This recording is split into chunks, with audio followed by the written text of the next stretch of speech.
इब्राहिम के बेटे हज़रत इस्माइल के 12 बेटे थे। उनकी नस्ल ऐसा कदर हुई कि मक्का मुकर्रमा में ना समा सकी और पूरे हिजाज में फैल गई। उनके एक बेटे कैदार की औलाद में अदनान हुए। अदनान के बेटे मद और पोते का नाम नज़ार था। नज़ार के 4 बेटे थे। इनमें से एक का नाम मिस्र था। मिस्र की नस्ल से कुरैश बिन मालिक पैदा हुए। ये फ़हर बिन मालिक भी कहलाए। कुरैश की औलाद बहुत हुई। उनकी औलाद मुख्तलिफ कबीलों में बट गई। उनकी औलाद से कसी ने इक़्तिदार हासिल किया। कसी के आगे 3 बेटे हुए। इनमें से एक अबद मनाफ थे जिनकी अगली नस्ल में हाशिम पैदा हुए। हाशिम ने मदीना के एक सरदार की लड़की से शादी की। उनके यहाँ एक लड़का पैदा हुआ, इसका नाम शैबा रखा गया। ये पैदा ही हुआ था कि हाशिम का इंतकाल हो गया। उनके भाई मतलब मक्का के हाकिम हुए। हाशिम का बेटा मदीना मुनव्वरा में परवरिश पाता रहा। जब मतलब को मालूम हो गया कि वो जवान हो गया है तो भतीजे को लेने के लिए खुद मदीना गए।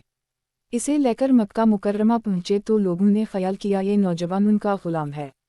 मतलब ने लोगों को बताया ये हाशिम का बेटा और मेरा भतीजा है। इसके बावजूद लोगों ने इसे मतलब का गुलाम ही कहना शुरू कर दिया। इस तरह शैबा को अबद उल मुत्तलिब कहा जाने लगा। इन्हें अबद उल मुत्तलिब के यहाँ अबू तालिब, हमजा, अब्बास, अबद अल्लाह, अबू लहब, हारिस, जुबैर, ज़र्रार और अब्दाल रहमान पैदा हुए। इनके बेटे अब्दुल्लाह से हमारे नबी हज़रत मुहम्मद सल्लल्लाहु अलैहि वसल्लम पैदा हुए। अबद उल मुत्तलिब के तमाम बेटों में हज़रत अब्दुल्लाह सबसे ज़्यादा खूबसूरत और सबसे ज़्यादा पाकदामन थे।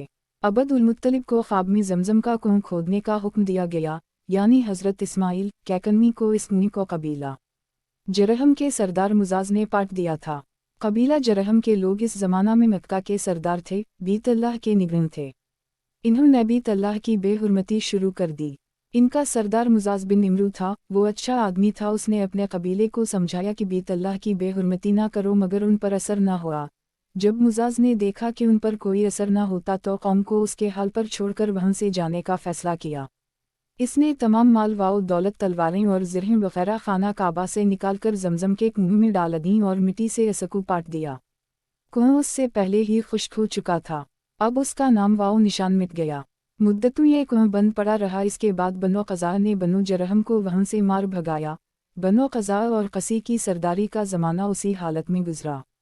कुआं बंद रहा यहाँ तक कि क़सी के बाद अबद उल मुत्तलिब का ज़माना आ गया। इन्होंने ख्वाब देखा। ख्वाब में इन्हें ज़मज़म के कुएं की जगह दिखाई गई और उसके खोदने का हुक्म दिया गया।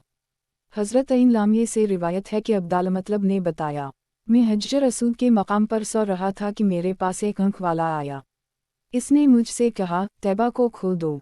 मैंने उस पूछा, तैबा किया है? मगर वो कुछ बताए बगैर चला गया। दूसरी तरफ रात फिर ख्वाब में वही शख्स आया, कहने लगा, बरा को खो दो।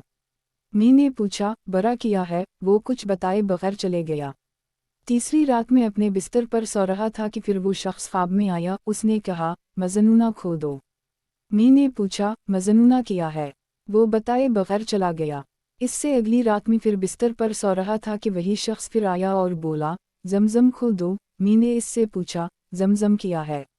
इस बार उसने कहा, ज़मज़म वो है जिसका पानी कभी ख़त्म नहीं होता, जो हाजीव के बड़े बड़े मजमूम को सैराब करता है।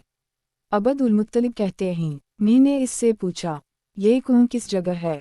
उसने बताया, जहाँ गंदगी और खून पड़ा है और कौवा ठोंगी मार रहा है। दूसरे दिन अबद उल मुत्तलिब अपने बेटे हारिस के साथ वहाँ गए। उस वक्त उनके यहाँ यही एक लड़का था। इन्होंने देखा वहाँ गंदगी और खून पड़ा था और एक कौवा ठोंगी मार रहा था।